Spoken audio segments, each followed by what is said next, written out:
अरे भोकाल टीवी है क्या? भाई कैसे हैं?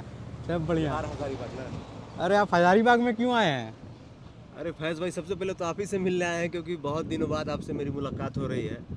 आपको पता होगा शायद मैं कहाँ से आ रहा हूँ। और जेल से आ रहे हैं। 8 महीना जेल में तो देखिए भोकाल टीवी है, आज हजारीबाग आए थे, लगता है लोकसभा का चुनाव कवर करने के लिए। तो आज इनका इंटरव्यू करते हैं, जेल से आए हैं तो आखिर क्या है। तो बाहर आइए, थोड़ा बात करते हैं हम लोग। जी जी जी आइए। आपके साथ आपके टीम मेंबर भी आए हुए हैं। ये हाँ। भोकाल टीवी की को ऑनर भी हैं अच्छा। और ये कैमरा वुमेन भी हैं और अच्छा। बहुत सारा काम देखते हैं। अच्छा। भोकाल टीवी में चैनल की शुरुआत जो है हम दोनों ने मिलकर किया था। अच्छा। बहुत मुश्किल से स्टार्टिंग में बहुत अप एंड डाउन तो आया, लेकिन जब ये जेल में गए तो आपने वीडियो नहीं बनाया कुछ? उस टाइम वीडियो में कुछ भी नहीं बनाया क्योंकि सिचुएशन ऐसा था, लग रहा था कि कहीं और मेरे ऊपर भी हो गया था, एफआईआर हो गया था, इनको भी जो पुलिस है। भी ढूंढ रही थी अच्छा। मेरे को। हाँ। और टीम के मेन आदमी अंदर चले गए थे, लग रहा था कि कहीं हम भी ना अंदर चले जाएं। अच्छा। तो थोड़ा सेफ्टी पर्पज की वजह से थोड़ा सा आदमी थोड़ा सा दूरी बना के था, अदरवाइज ठीक है, तो ये हजारीबाग झील है, जी। आप लोग झील में आ गए हैं। तो चलिए आपका, आप जानते हैं जेल का जो जर्नी है वो कैसा रहा, क्योंकि जी। 8-9 महीना जेल में रहना बहुत बड़ी बात होती है। जी। कैसे आपने गुजारा, कैसे क्या हुआ, ये सब हम लोग आज जानेंगे। तो मेरे साथ भोकाल टीवी के समर झारखंडी हैं, जी। जो 8 महीना पहले जेल चले गए थे कुछ कारण से, जी। और अभी बेल पे बाहर आ गए हैं। जी। तो बाहर थे तो बहुत भौकाल मचाते थे, अभी हम लोग हजारीबाग झील में जी। हैं। चलिए आपको झील का भी सैर कराते हैं और जी। आपसे जानने की कोशिश भी करेंगे। जी। तो क्या हुआ, मतलब शुरू से जानते हैं, पहले तो लोग जान ही रहे हैं जी कि कि कैसे हुआ। हाँ। तो सबसे पहले मैं जोहार हजारीबाग के तमाम दर्शकों को मैं जोहार करता हूँ, नमस्कार करता हूँ। देखिए फैज़ भाई, 29 जुलाई को मैंने एक वीडियो पोस्ट किया था शाम को 4 बजे के आसपास। हाँ। और वीडियो में जो है कुछ छात्र नेताओं के द्वारा जो है बोला गया था, मैंने इंटरव्यू किया था और इंटरव्यू किया, उसके बाद वीडियो को हमने पोस्ट किया और वीडियो रातों रात वायरल हो गया। अच्छा। और वायरल हो गया तो 60-40 नियोजन नीति को लेकर लगातार एक मूवमेंट चला था, जैसा कि आपको भी पता है, आप भी बहुत सारा उस मुद्दा से रिलेटेड जो है आप वीडियो कवर किए थे। हाँ। तो उसी से रिलेटेड एक प्रोग्राम रखा गया था, वहीं पे मैं जाके वीडियो बनाया था। हाँ। और उसको 29 जुलाई को पब्लिश किया, उसके बाद जो वीडियो वायरल हो गया, उसके बाद जो है पहले रांची के अरगोड़ा थाना में केस किया गया, उसके बाद चाईबासा थाना में केस किया गया, चाईबासा जिला के किसी एक थाने में केस किया गया। उसके बाद जो मेरा गृह जिला है गढ़वा, वहाँ पर रंका थाना में केस किया गया। तो कुल मिला के 3 केस किया गया। हाँ। उसके बाद जो है मुझे मेरे गृह जिला गढ़वा से जो है 29 जुलाई को वीडियो पोस्ट किए, 30 जुलाई या 31 जुलाई को मुझे गिरफ्तार कर लिया गया बिना नोटिस के। जबकि जिस केस में जो है जिन धाराओं में 7 साल से कम की सजा होती है, उसमें 41A का नोटिस देना जरूरी होता है। लेकिन यहाँ पर न मुझे नोटिस दिया गया, ना ही मुझसे कुछ पूछा गया। मुझे जो है पुलिस वाले आए और पकड़ के ले गए, 24 घंटा में मुझे चालान करके अंदर डाल दिए। ये मुझे मेरे साथ हुआ। तो मतलब आप 31 तारीख को, जी 31 जुलाई को 31 जुलाई को जेल में चले गए। जेल में चले गए। जी।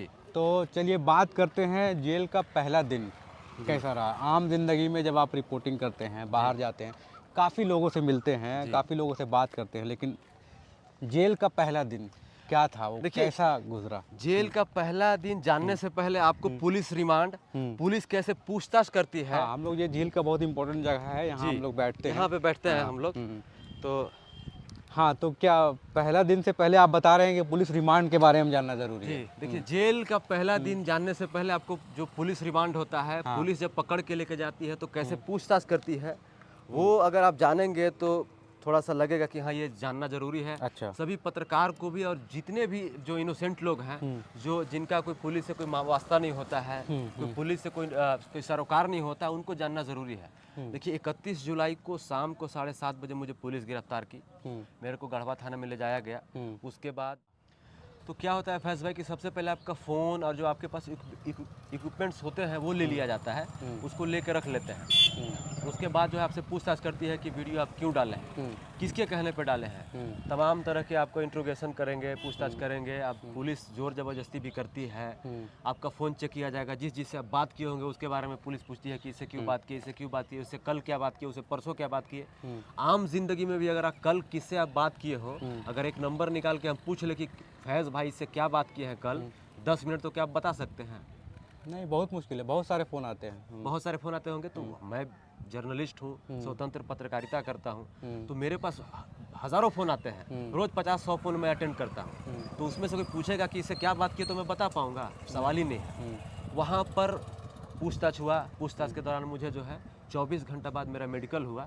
उसके बाद मुझे गढ़वा मंडल कारा में शिफ्ट कर दिया गया। अच्छा। मैं जब गढ़वा मंडल कारा में गया तो सबसे जो दर्दनाक रहा, हृदय विदारक मेरे लिए जो रहा, जब मैं मंडल कारा गया तो जब वहाँ पर जब अंदर जाइएगा, अंदर में तो एक गेट होता है, वहाँ पे चेक करते हैं लोग कि कुछ लेकर नहीं आया तो सबसे पहले शर्ट खुलवाया। मैंने बोला कोई दिक्कत नहीं। उसके बाद मेरा जीन्स खुलवा दिया लोगों ने। मैं बोला कि यार ये क्या हो रहा है मेरे साथ, मुझे अच्छा नहीं लग रहा था। तो प्रोसेस होता है उसको तो फॉलो करना पड़ेगा। जीन्स मैंने उतार दिया। उसके बाद बोले कि आप थोड़ा सा पैंट नीचे करके आप देखिए कुछ लाए तो नहीं है ना। चेक किया, मुझे बड़ा अच्छा नहीं लगा कि यार ये क्या हो रहा है। फिर मैंने बोला कि ये पार्ट है, प्रोसेस है, तो इसमें कुछ नहीं कर सकते हैं। उसके बाद चेक हुआ, मेरा वजन किया गया। उसके बाद पूछा गया क्या नाम है, किस केस में आए हो, क्या क्या मामला है। उसके बाद मुझे जेल के अंदर डाल दिया गया।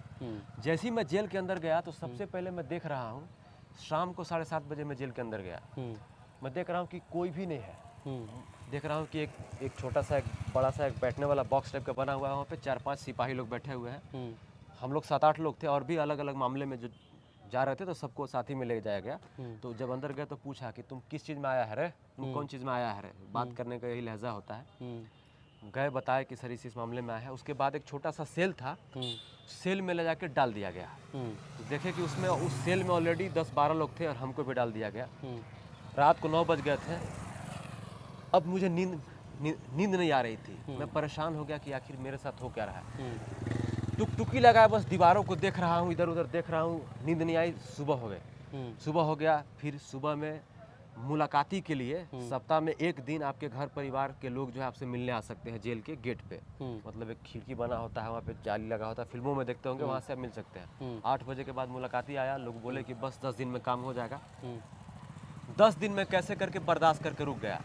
11वां दिन मैंने पूछा तो पता चला कि मेरा बेल रिजेक्ट हो गया। लेकिन इस बीच में मैं भूल गया, जैसे ही 3 दिन हुआ, जो वीडियो में जिन्होंने बाइट दिया था मुझे, वो भी पकड़े गए। उनको भी पुलिस गिरफ्तार कर ली, या शायद वो जो है आत्मसमर्पण कर दिए। वो कोर्ट में जाके आत्मसमर्पण कर दिए, उनको पुलिस गिरफ्तार कर ली। 3 दिन जैसे ही मैं जेल में रहा, 3 दिन बाद मुझे जो है पुलिस रिमांड पे ले जाया गया।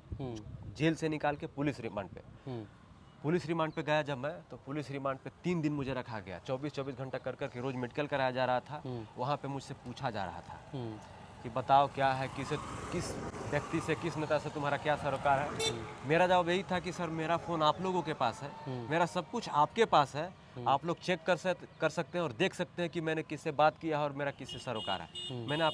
मैंने अपना अकाउंट डिटेल भी दे दिया है, सब कुछ दे दिया है, मेरे पास कुछ भी नहीं है। 3 दिन रहा वहाँ पे। उसके बाद फिर से मुझे जेल में लाया गया। 11 दिन बाद मेरा बेल रिजेक्ट हो गया लोअर कोर्ट से। उसके बाद भी मुझे पता नहीं चला कि चाईबासा में केस हुआ है। जब रिजेक्ट हुआ तो पता चला कि चाईबासा में केस हुआ है। उसके बाद जो है अब हाई कोर्ट जाना पड़ गया कि भाई हाई कोर्ट में जाते हैं, और हाई कोर्ट में जो है हम लोग बेल के लिए मूव करते हैं। हाई कोर्ट में चले गए तो प्रोसेस चलता गया और 1 महीना में गुजार चुका था। अब पूछेगा कि जेल में सब कैसे रहे आप 1 महीना। मतलब ये बेल वुल तो बाहर चल रहा था जी, लेकिन अंदर क्या चल रहा था? बाहर का तो वो लोग परेशान होंगे ही। आपके जो बेल करवा रहे होंगे या जो वकील होगा या घर वाले होंगे, वो तो परेशान हो रही हूँ, वो आपको पता नहीं चल पा रहा होगा जब अंदर थे तो। जी। तो आपके अंदर वो क्या चला 1 महीना, जब बेल नहीं मिला, बार बार बेल रिजेक्ट हो जा रहा था, या फिर जेल का लाइफ था जो वो जेल का लाइफ ये था कि देखिए क्या होता है कि जेल में 400-500 लोग होते हैं, अलग अलग सेल बना होता है, वहाँ पे लोग होते हैं। जेल का रूटीन होता है, जेल का रूटीन होता है, और उस रूटीन में जो है आपको उसको फॉलो करना पड़ता है। हाँ। जेल में जो है 24 घंटा में 15 घंटा आपको सेल में बंद करके रखा जाता है। अच्छा। बाकी का जो 9 घंटा है, हाँ। वो आप छोटा सा ग्राउंड होता है, हाँ।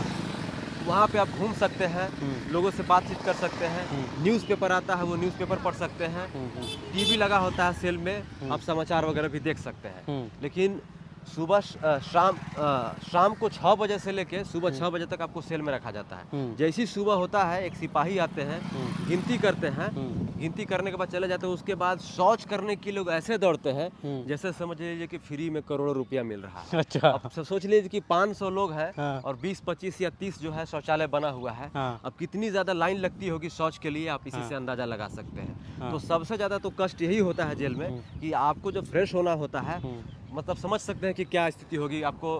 कभी कभी जो है आपके साथ कुछ उल्टा भी हो सकता है। उसके बाद जो है सुबह आप जब उठ जाते हैं, फ्रेश ब्रश व्रश कर लेते हैं, तो आपको 8 बजे जो है नाश्ता मिलता है। उससे पहले चाय भी मिल जाता है, नाश्ता मिलता है। नाश्ता में तो आपको मतलब चना नाश्ता कितना बजे मिल रहा था? 8 बजे 8:30 बजे मिलता है। अच्छा। समझ गए ना, जिसमें नाश्ता में चना मिलेगा, गुड़ मिलेगा, इस प्रकार से नाश्ता मिलता है। उसके बाद नाश्ता कर लिए, फिर 10 सवा 10 बजे जो है आपको खाना मिलता है। दाल मिलेगा, चावल मिलेगा, हाँ। उसके बाद सब्जी मिलेगा, हाँ। खाना खा लेना है। उसके बाद फिर 12 बजे दिन में आपको सेल में बंद कर दिया जाएगा। उसके बाद सिपाही आते हैं, उसके बाद गिनती किया जाता है। फिर 3 बजे सेल खोला जाता है दिन में। फिर 3 बजे से सेल खोला जाएगा, वहाँ पर जो है आपको चाय ला कर दिया जाएगा। हाँ। उसके बाद जो है फिर मतलब क्योंकि शाम को 6 बजे सेल में बंद होना, उससे पहले ही जो है आपको हाँ। 6 रोटी हाँ। प्लस जो है आपको सब्जी दाल मिलेगा, उसको तो खा। मतलब ये 6 बजे रात का नाश्ता खाना खा लेना हाँ, मतलब रात का खाना आपको शाम को खा लेना है। और 6 बजे खा लेना है। हाँ, 6 बजे से पहले खा लेना है, क्योंकि 6 बजे आपको सेल में चले जाना है। 6 बजे सेल में चले गए तो 6 बजे से कितना बजे तक सेल में फिर रहना है? फिर से शाम को 6 बजे से लेकर सुबह में 6 बजे तक आपको रहना है। मतलब 12 घंटा। 12 घंटा। तो उस 12 घंटा के बीच में नाश्ता वास्ता कुछ नहीं करना बाहर है। नहीं जा सकते हैं? नहीं जा सकते, एक सेल में रहना है। हाँ। वहीं पे एक सेल में 50, 60, 70, 80 जैसा जिस हाँ। प्रकार से आबादी होता है हाँ। जेल में, उस हिसाब से लोग रहते हैं और रहते हैं। जेल में सबसे जो ज़्यादा दिक्कत हुआ, वहाँ पे मेरा मेंटल प्रेशर जो है ना एकदम अलग हो गया था। क्योंकि देखिए, आप भी जानते हैं कि मेरा काम क्या है। मैं झारखंड के गरीबों के लिए, शोषित वंचितों के लिए, दलितों के लिए मैं आवाज़ उठाता हूँ। मैं संथाल परगना, कोल्हान, पलामू प्रमंडल, उत्तरी छोटा नागपुर, दक्षिणी छोटा नागपुर, सभी जगह पे वैसे जगह जाता हूँ जहाँ पर शायद बहुत सारे पत्रकार को जाना चाहिए था, नेशनल मीडिया को पहुँचना चाहिए था, प्रिंट मीडिया को पहुँचना चाहिए था, लेकिन वो नहीं पहुँचते हैं। मैं वहाँ पे जाकर रिपोर्टिंग करता हूँ और उनकी आवाज़ को जो है सरकार तक लेके जाता हूँ। लेकिन वहाँ पर जाने के बाद मेरी जो है बात कैसे लोगों से होती थी, मेरे बगल में एक मर्डर सो रहा है, मेरे बगल में एक बलात्कारी सो रहा है, उसके बगल में एक चोर सो रहा है, उसके बगल में एक डकैत सो रहा है। मतलब इस प्रकार के लोग सो रहे हैं और मैं वहाँ पर जो है सो रहा हूँ। तो मतलब क्या चल रहा था, क्या बात होता था? अभी जैसे आपके साथ मैं बात कर रहा हूँ तो एक हम इंटरव्यू कर रहे हैं, आप मेरी जर्नी के बारे में पूछ रहे हैं। जहाँ तक मैं आपको जानता हूँ कि आप निष्पक्ष पत्रकारिता करते हैं हजारीबाग के क्षेत्र में और अलग अलग जगहों पे जाके घूम के। लेकिन जब वहाँ पर आप एक हत्यारा से बात कीजिएगा, एक जो मर्डर का आरोपी है उससे बात कीजिएगा, या दुष्कर्म का आरोपी है उससे बात कीजिएगा, तो क्या बात करेगा आप अंदाजा लगाइए।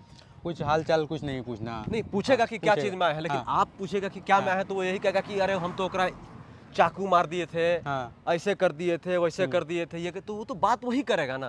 तो 24 घंटा तो आपको जो है उन्हीं लोगों के साथ रहना है। तो उन लोगों के साथ रहिएगा तो आपके दिमाग में क्या असर पड़ेगा? आपके दिमाग में तो यही घुसेगा ना कि यार क्या चल रहा है मेरे लाइफ में। मैं आबाद घूमने वाला झारखंड के कोने कोने में, और मुझे एक 4 दीवारी में जो है कैद कर लिया गया है। इतनी ऊंची ऊंची दीवारें, आप सोचिए कि सब शाम को 6 बजे हम लोग जाते थे, 2 घंटा टीवी देखने के बाद जब सब सोने लगता था, उसके बाद से जो है दीवारों को देख देख के मेरा 2-2, 3-3 बजे तक समय कटता था। अच्छा। सुबह हो जाता था, नींद नहीं आती थी। तो क्या सोचते थे उस टाइम? जैसे मान लीजिए 6 बज गया, जी। 6 बजे तो जनरली अभी सोते नहीं हैं हम लोग घर पे, लेकिन 6 बज गया और 6 से 12 बजे आपको पता है कि इसी सेल में रहना है। जी। तो दिमाग में मतलब क्या चलता था? एक तरफ देख रहे हैं दीवार है, एक तरफ देख रहे हैं यहाँ पे सारे कैदी लोग हैं, तो मतलब किस टाइप का थॉट आता था? देखिए, मेरे दिमाग में वहाँ पे थॉट्स, मतलब सच बताऊं तो मेरे दिमाग में बहुत ज़्यादा नेगेटिव थॉट्स आने लगे थे। हमको लगा था कि क्या यार, अब मैं आगे बाहर निकल के पत्रकारिता कर पाऊंगा क्या? बाहर निकल के मैं फिर से वो जो है अपना जो स्टाइल है वो मैं फिर से शुरू कर सकता हूँ कि नहीं? बहुत सारे दिमाग में चल रहा था। ऐसा तो नहीं ना कि दिमाग में इन्हीं लोगों के साथ रह के कुछ ऐसा कुछ भर जाएगा मेरे दिमाग में, बहुत सारा। लेकिन फिर यही सोच रहा था कि नहीं, हर सुबह के बाद, हर रात के बाद एक सवेरा होता है। मेरे लिए भी कोई ऐसा सवेरा ज़रूर होगा। बस मतलब इंतज़ार का फल बोलते हैं ना कि मीठा होता है। इंतज़ार कर रहे थे, लेकिन हकीकत बात बताए फैज़ भाई, समय कट नहीं रहा था। मतलब एक एक रात, मतलब एक एक महीना के बराबर कट रहा था। बहुत दुख में, बहुत तकलीफ में काटे हैं जेल में। देखिए, क्योंकि जब आप कोई क्राइम करके जाते हैं ना, या कि आपके ऊपर कोई बहुत बड़ा आरोप लगा होता है, तब आपको लगता है कि चलो ठीक नहीं, आज निकल तो निकल ही जाएंगे। लेकिन जब आप एक इनोसेंट व्यक्ति हैं, जब आपको लगता है कि हम तो कुछ नहीं किए हैं, उस वीडियो में ऐसा कुछ भी नहीं था, अगर जिन्होंने मुझ पर केस किया है, अगर उनको बुरा लगा, अगर मुझे शो कॉज नोटिस दे दिए होते तो मुझे 8 महीना जेल में नहीं रहना पड़ता। लेकिन वो केस करके और मुझे जेल में डलवा दिया गया। सबसे ज्यादा ये सब मिल रहा था वहाँ पे, सब्जी उब्जी ऐसा? नहीं, सब्जी उब्जी कुछ नहीं मिल रहा था। फ्रेश सब्जी नहीं मिल रहा था? नहीं नहीं देखिए, नहीं वहाँ पर 8 महीना में हम कभी फोन देख पाए। अच्छा। क्योंकि भाई वो तो जेल में अपना फोन चला सकते हैं, कुछ नहीं चला सकते हैं। ना ही सब्जी देख पाए। हाँ। जो सब्जी आपको मिलता है वो खाना है, उसी से आपको जो लाइफ, देखिए जेल में सिर्फ जीने के लिए, आपको सरवाइव करने के लिए सब कुछ दिया जाता है, समझ गए ना। आप दीवारों को देख देख के जो है बाहरी दुनिया को देखने के लिए जो आपकी आंखें तरस जाएंगी। आपको लगेगा कि काश मेरी मृत्यु हो जाती, मैं यहीं मर जाता तो अच्छा होता, लेकिन एक पल लगता कि नहीं, अभी झारखंड वासियों के लिए लड़ना है, अभी झारखंड वासियों के लिए बहुत कुछ करना है, क्योंकि हमारा 24 वर्ष का झारखंड हो गया है। 24वां साल चल रहा है। 24 वर्ष के झारखंड में जो है 12 मुख्यमंत्री हो गए हैं, जबकि कायदे से देखा जाए तो 5वें मुख्यमंत्री होने चाहिए थे। हाँ। इतना ज़्यादा भ्रष्टाचारी लोग यहाँ पे भरा हुआ है, इतना ज़्यादा भ्रष्ट अफसर लोग भरा हुआ है। अभी तो लड़ना है लोगों से, अभी कैसे हार मान तो लेंगे? जब जेल में थे तो घर वाले कितना बार आते थे मिलने के लिए, और वो लोग क्या सोचते थे? देखिए, एक सप्ताह में 8 दिन में एक बार आपकी मुलाकाती होती है। आपका आधार कार्ड लगेगा और आपके घर परिवार या जो भी दोस्त या जो भी मिलना चाहता है वहाँ पे आके मिल सकता है। और मिल के वो लोग आपको सांत्वना देता है कि आपका बहुत जल्द हो जाएगा। उस सांत्वना के सहारे आप जिंदा होते हैं, अदरवाइज तो आप तो मर गए होते हैं। इंसान तो मरा होता है, जेल में जो चला गया मर गया होता है इंसान, खास करके वैसा इंसान। अभी मैं आपको 2 दिन के लिए जेल में डाल दूँ, भगवान न करे कि कभी आपको जेल जाना पड़े, तो आप तो मेंटली डिस्टर्ब हो जाएंगे कि साला मैं कहाँ आ गया, कैसे लोगों के साथ। आप सुबह उठ रहे हैं तब कह रहा है कि अरे आपको नहीं पता है पत्रकार जी, उसको मारे एक चाकू ना कि उसका गर्दन उड़ गया। अब बताइए, इस प्रकार से लोग बात कर रहा है। आपको पता है? बोले क्या करके आए? अरे आपको मालूम नहीं है, बहुत उड़ रहा था, मारे साले को सीना में धाए से गोली, मारे साला के गिर गया। अब इस प्रकार से लोग बातें कर रहा है। अब आप बताइए ना कि आपका दिमाग कहाँ होगा। आप हर पल गॉड को याद करते हैं, कहते हैं कि बस मुझे इस जेल से निकाल दीजिए, जेल से निकाल दीजिए। 3 महीना बीतता गया, हर एक रात। देखिए, जब मैं जेल गया था तो मैं 68 किलो का था, जब मैं बाहर आया तो मैं 54 किलो का हो गया। अच्छा, आप अंतर देख सकते हैं, 10-12 केजी कम हो गया। आप अंतर देख लीजिए। अब मेरा चेहरा देख, अगर दर्शक देख रहे होंगे, अब मेरे फेस को देख के, मेरा जो बॉडी है उसको देख के समझ में आ गया होगा कि मैं गया था तो कैसा था, मैं वापस आया हूँ तो कैसा हूँ। बिल्कुल। तो 8 महीना बहुत लंबा टाइम होता है, क्या सीखे, मतलब वहाँ पे क्या सीखे 8 महीना में? जेल कुछ सीखने के लिए है जेल में? देखिए, जेल में आप पेपर पढ़ सकते हैं, जेल में लाइब्रेरी होता है, वहाँ पर किताबें पढ़ सकते हैं, आप वहाँ पर ज्ञान अर्जित कर सकते हैं। बाकी वहाँ पर तो सीखने के लिए वैसा कुछ भी नहीं है। सुने हैं कि सेंट्रल जेल वगैरह में वॉलीबॉल खेलने के लिए होता है, थोड़ा स्पेस होता है, लेकिन कारा जेल था, डिस्ट्रिक्ट जेल था, तो लिमिटेड एरिया होता है। तो लिमिटेड एरिया के हिसाब से आपको उसी हिसाब से सब कुछ मैनेज करना होता है, रहना पड़ता है। तो जैसे मेंटली कितना टफ होना पड़ेगा, मतलब आप जेल में हैं तो कितना स्ट्रांग होना पड़ेगा? देखिए, जेल में है, आप इतना स्ट्रांग होना पड़ेगा कि समझ लीजिए कि आप मरे हुए हैं, आप मरे हुए हैं, आपके शरीर में जो जान है वो जान निकल चुका है, बस आपका एक बॉडी है, वैसे रहना पड़ता है। तो ये तो हो गया 3 महीना, 4 महीना, 5 महीना चले जेल पे, लेकिन घर वाले भी परेशान थे। कभी ऐसा लगा नहीं कि मतलब बाहर जब आएंगे तो आपने बताया भी करियर कैसे शुरू करेंगे, वहाँ जब सोच रहे थे, तो अब जब बाहर आ गए हैं तो कंपेयर करते हैं कभी कि आज का बीता हुआ 1 हफ्ता, बीता हुआ 1 महीना और उसका 8 महीना, किस पैमाने से आप कंपेयर करते हैं? हाँ। जेल में जब आप रहेंगे तो जेल में जो अपने लोग होते हैं, जो आपके टीम के मेंबर होते हैं, आपके परिवार के लोग होते हैं, या क्लोज फ्रेंड होते हैं, वो आपको हौसला अफजाई करते हैं। जब आपसे मिलते हैं, आपसे बात होती है, तो 4 दिन में एक बार वहाँ पर टेलीफोन के माध्यम से 5-7 मिनट बात भी हो जाती है, तो जब आप बात करेंगे तो। लेकिन जब आप अंदर से जब बाहर आइएगा और बाहर आप काम करने के लिए शुरू कीजिएगा, तो मैं आपको एक एग्जांपल दे रहा हूँ। जब मैं जेल से बाहर निकला तो मेरा फ़ोन तो जमा है, जैसे कि मैंने आपको बताया, अभी भी जमा है, मिला नहीं है। तो मेरे कलीग थे, उनसे बोला कि फ़ोन दीजिए, फ़ोन लगाना है अपने टीम मेंबर को। फ़ोन लिया, जैसे ही मैं फ़ोन लिया, मेरा फ़ोन ऐसे मेरा हाथ कांपने लगा। अच्छा। आप अंदाज़ा लगाइए कि मेरे दिमाग में क्या चल रहा होगा, मेरा मेंटल लेवल कहाँ होगा। अभी भी जो, अगर मैं सच बताऊं, मैं बहुत स्टेबल होने की कोशिश कर रहा हूं, लेकिन अभी भी मेरे दिमाग में जेल की बहुत सारी चीज़ ऐसी चल रही है जहां यहाँ पर जो है मैं कैमरे में नहीं बता सकता। अच्छा, मतलब अभी भी मतलब वो यादें जो है वो बुरी यादें, हाँ, बुरी यादें वो अभी तक आपके दिमाग में चल रही है। दिमाग में चल रहा है, और उसको जो है मैं कैमरा पे एक्सप्लेन नहीं करना चाहता हूँ, क्योंकि बस इतना कहना चाहूँगा कि आप जितने भी लोग पत्रकारिता कर रहे हैं, या जितने भी लोग हैं, उनको बहुत ही सतर्कता से पत्रकारिता करना पड़ेगा। क्योंकि देखिए, हुकूमत के आगे ना अच्छे को झुकना पड़ता है। हुकूमत जो होता है वो जो है पावर का, उनके पास एक पावर होता है हाँ। और वो पावर का सही गलत वो लोग नहीं देखता है कि सही गलत क्या है। देखिए आपके पास हुकूमत है, अगर उसी पावर का इस्तेमाल करके आप लोगों को जो है फंसा दे रहे हैं, आप लोगों को कुछ भी कर दे रहे हैं, लेकिन जब आपके देखिए आपके साथ जब ऐसा होता है तो आप कहते हैं कि लोकतंत्र खतरे में है। मेरा मानना है कि हर शख्स के ऊपर एक शख्स बैठा है। अगर किसी को लगता है कि फैज़ जी या कोई विधायक जी या कोई सांसद जी बहुत बड़े पावरफुल व्यक्ति हैं, तो आप देख लीजिए कि दिल्ली में अभी क्या हुआ, झारखंड में अभी क्या हुआ। आप देख रहे हैं ना जी, सही बात है। कैसे कैसे लोग जेल चले जा रहे हैं। तो उन लोग साथ भी वैसे ही बर्ताव हो रहा होगा वैसे ही। देखिए जेल में भी वीआईपी और एक नॉर्मल ट्रीटमेंट होता है। मैं आपको क्लियर बता दे रहा हूँ। तो हम तो लूटे नहीं न थे, हम छीनते तो नहीं न किए थे कि मैं वीआईपी बन के रहूँगा। मेरा एक एक रुपया जो कमाई है वो पाई पाई का जो कमाई हो पसीने का कमाई है। संथाल परगना 50 डिग्री के टेम्परेचर में पहाड़ों में जाके ग्रामीण क्षेत्रों में वीडियो बनाए हम, उसका कमाई है मुझे, मेरा यूट्यूब का कमाई है। कोई माई का लाल नहीं है फैज भाई को ये कह दे कि समर झारखंडी को 1 रुपया हम दिए हैं। तो जब वो कमाई जब आपका जाएगा ना ऐसे जगह पे, तो आपको बड़ा दर्द होता है। ये सबसे बड़ा दुख का बात होता है। तो जैसे जेल में तो कई सीजन, गर्मी भी पार हुआ, जाड़ा भी पार हुआ, बरसात के मौसम में गए, हाँ, मेरा ठंडा पार हुआ और गर्मी भी स्टार्ट हो गया था। तो ठंडा में कैसे कंबल उम्बल रहता था ये? भेड़ी वाला कंबल होता है, कंबल जो है आपको मिलेगा सोने के लिए, बिछाने के लिए, और घर से कंबल मंगा के तो जेल की कहानी तो बहुत सुन रहे हैं हम लोग। तो जब कोर्ट से आता था कि हाँ बेल होने वाला है, कैसा लग रहा था उस टाइम कि अब आज बेल हो जाएगा, कल निकलने वाले हैं? हाँ देखिए मेरे साथ ये ट्रेजेडी हो गया, क्योंकि बताया कि 3 जगह केस हुआ। तो रांची कोर्ट और चाईबासा कोर्ट ने मुझे जो है जिला कोर्ट से ही मुझे बेल मिल गया था। तो मुझे लगा कि यार अब तो मैं निकल जाऊंगा। 3 महीना में मुझे मेरा दोनों जगह पे बेल हो गया था। लेकिन गढ़वा से जो बेल रिजेक्ट हो गया था, हाई कोर्ट में गया तो पहली बार दिवाली के पहले 1 सप्ताह पहले मेरा डेट आया हाई कोर्ट में। मुझे लगा कि जो है बेल हो जाएगा।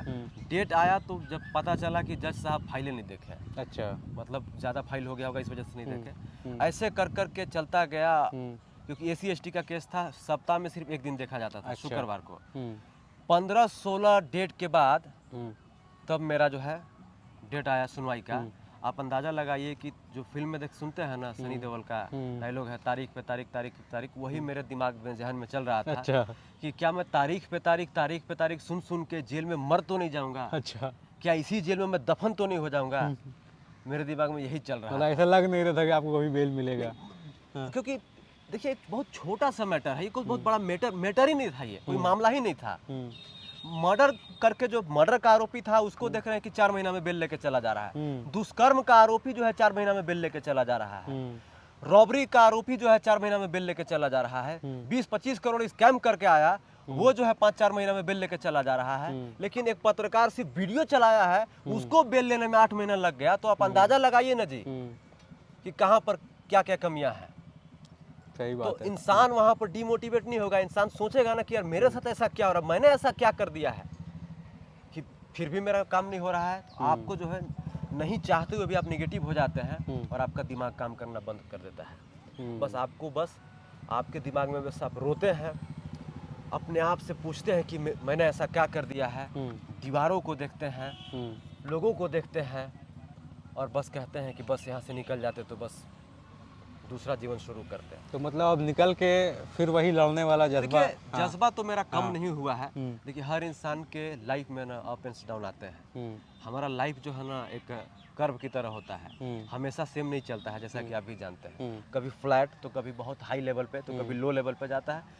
तो वो जो हम जेल गए तो मेरा लाइफ का जो कर्व था फ्लैट लेवल था, लो लेवल पे ऊपर ही जाएगा, उससे नीचे जा ही नहीं सकता है। देखिए वो कुछ भी नहीं कहा जा सकता है, नीचे भी जा सकता है, ऊपर भी जा सकता है। उससे नीचे क्या ही जाएगा आप, मतलब जेल का लाइफ से नीचे क्या जाएगा। एक बशीर बद्र साहब का एक शेर है, मैं हमेशा अपने वीडियो में कहता हूँ, शायद सुने होंगे, क्यों डरे जिंदगी में क्या होगा, कुछ ना होगा तो तजुर्बा होगा। जेल का एक्सपीरियंस लेके आया। हाँ, एक तजुर्बा हो गया है मेरे पास, जेल का एक्सपीरियंस लेके आया हूँ। तो ये मेरे पत्रकारिता में झलकेगा। अभी तो मैं आया हूँ, अभी हजारीबाग में शुरू किया हूँ लोकसभा क्षेत्र में, यहाँ पे अलग अलग ग्रामीण क्षेत्र में जाके।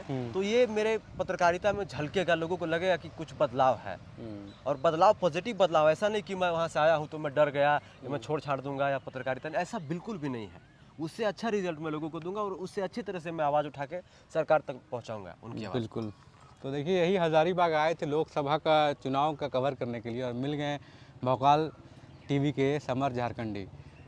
बहुत दिनों से मतलब जेल में थे तो भौकाल नहीं मच रहा था झारखंड में, भौकाल टीवी के द्वारा, लेकिन अब लग रहा है कि बाहर जब आ गए हैं तो भौकाल मचने वाला है। लेकिन जेल की जो लाइफ है ये बता रहे थे किस तरह से किसी और को जो ताकीद कर रहे हैं कि वो जेल की लाइफ में ना जाएं। मतलब समझिए कितना कठिन है, बोलना बहुत आसान है लेकिन जिसके ऊपर बीतती है वही झेल सकता है, वही बता सकता है कि आखिर क्या हुआ। मैं आपको एक ही बात कहूँगा तमाम दर्शकों को, ये जो मैं बताया हूँ ये बहुत बहुत थोड़ा सा है ना। थोड़ा सा है, क्योंकि मैं एक्सप्लेन नहीं करना चाहता हूँ, क्योंकि आपको मैं डराना नहीं चाहता हूँ। बस इतना कहूँगा कि अगर जो भी छोटा मोटा क्राइम करते हो या जो भी इन सब मामलों में इन्वॉल्व होते हैं, दूरी बना कर रखिए। क्योंकि आप जेल चले जाते हो, आप तो जेल में रहते ही हैं, लेकिन आपका पूरा परिवार परेशान होता है, आपके जानने वाले परेशान होते हैं। हाई कोर्ट का रोज चक्कर लगाना पड़ेगा, लोअर कोर्ट का चक्कर लगाना पड़ेगा, जिसका नहीं उसका पैर पकड़ना पड़ेगा कि कैसे मेरा बेटा को निकाल दीजिए, मेरा भाई को निकाल दीजिए, मेरा इसको निकाल दीजिए, मेरा उसको निकाल दीजिए, ये करना पड़ता है। बिल्कुल, तो ये देखिए यही परेशानी है जो लोग अवॉइड करें तो ज़्यादा अच्छा है। लेकिन किसी परिस्थिति में हो जाता है, किसी के साथ हो जाता है, किसी के साथ भी ऐसा हो सकता है। तो इससे बचने के लिए आप अपना लाइफ जो है संभाल के जिए, और यही मैसेज देना चाहेंगे ना। जी, और जी। तो कुछ है नहीं। जी, मैसेज यही देना चाहेंगे कि फिर से वही अंदाज रहेगा, वही लय रहेगा, वही सुर वही ताल रहेगा। क्योंकि भौकाल टीवी जो है लोगों का भौकाल टीवी जो है लोगों की आवाज़ है, और लोगों का आवाज़ जो है बन के काम करता आया है और आगे भी करता रहेगा। बिल्कुल, तो देखिए समर झारखंडी से हम लोग बात कर रहे थे, इनकी आवाज़ को आगे बढ़ाइए। बहुत बहुत धन्यवाद। जोहार। जोहार। जी, शुक्रिया भाई, थैंक यू।